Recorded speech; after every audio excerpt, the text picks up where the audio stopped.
গ্রহদের মরণকারক স্থান। রাশিচক্রে লগ্ন সাপেক্ষে গ্রহদের নির্দিষ্ট কিছু ভাবের অবস্থানকে তাদের মরণকারক স্থান বলা হয়েছে। মরণকারক স্থান অর্থাৎ প্রত্যেকটি গ্রহের একটি নির্দিষ্ট কিছু সহজাত বৈশিষ্ট্য বা স্বভাব আছে, সেই অনুসারে কিন্তু সে ফলদান করে। কিন্তু কোনো গ্রহ যখন তার যে বৈশিষ্ট্য বা সহজাত যে বৈশিষ্ট্য বা স্বভাব আছে তার বিরুদ্ধে গিয়ে যখন তাকে ফলদান করতে হয়, সেক্ষেত্রে কিন্তু সেই সময় সেই গ্রহটি তার ফলদান করতে অক্ষম হয় এবং সেই গ্রহটি যে ভাবে অবস্থান করে আছে সেই ভাবেরও কিন্তু হানি ঘটে। এবার কোন গ্রহ লগ্ন সাপেক্ষে কোথায় অবস্থান করলে সেটি তার মরণকারক স্থান হয়? রবি যদি লগ্নের দ্বাদশ ভাবে অবস্থান করে তাহলে কিন্তু সেটিকে রবির মরণকারক স্থান বলা হয়।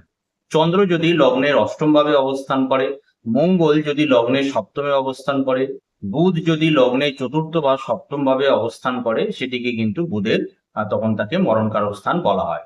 বৃহস্পতি লগ্নের তৃতীয় ভাবে, শুক্র লগ্নের ষষ্ঠ ভাবে, শনি যদি লগ্নে অবস্থান করে, আর রাহু যদি লগ্ন থেকে নবমে এবং কেতু যদি লগ্ন থেকে চতুর্থ ভাবে অবস্থান করে তাহলে কিন্তু গ্রহদের এই অবস্থানকে তাদের মরণকারক স্থান বলা হয়। যেমন কেতুকে কিন্তু বৈরাগ্যের কারক গ্রহ বলা হয়। এবার কেতু যখনই কোনো রাশিচক্রে যদি চতুর্থ ভাবে অবস্থান করে, চতুর্থ ভাব থেকে সংসার, পরিবার পরিজন এবং বন্ধু বান্ধব এবং আমাদের যে ইমোশন, মনের আবেগ, সেই জিনিসগুলোকে বোঝায়।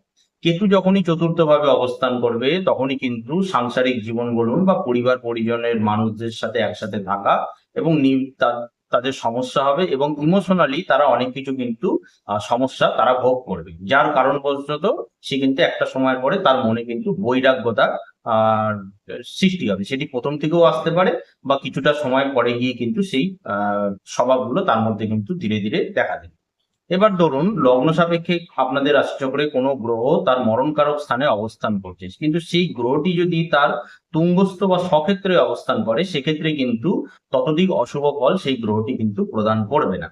এছাড়া লগ্ন সাপেক্ষে কোনো গ্রহ যদি মরণকারক স্থানে অবস্থান করে তাহলে কিন্তু সেই গ্রহটি নির্দিষ্ট যে দেবী বা দেবতাকে নির্দেশ করে, সেই দেবী বা দেবতার যদি পূজা করা যায় তাহলে কিন্তু সেই সমস্যা অনেকাংশেই কিন্তু এক্ষেত্রে কমবে। যেমন কেতু গণেশ দেবতাকে নির্দেশ করে, তাই কোনো রাশিচক্রে যদি কোনো জাতক বা জাতিকা রাশিচক্রে যদি কেতু লগ্ন থেকে চতুর্থ ভাবে অবস্থান করে তাহলে আপনারা যদি প্রতিদিন নিত্য নৈমিত্তিক যদি গণেশের পুজো করা এবং গণেশের নাম জপ করতে পারেন তাহলে কিন্তু অবশ্যই চতুর্থ ভাবে কেতুর অবস্থানজনিত যে অশুভ ফল আপনারা পাচ্ছেন সেই অশুভ ফল কিন্তু অনেকাংশে সেই ক্ষেত্রে কমবে।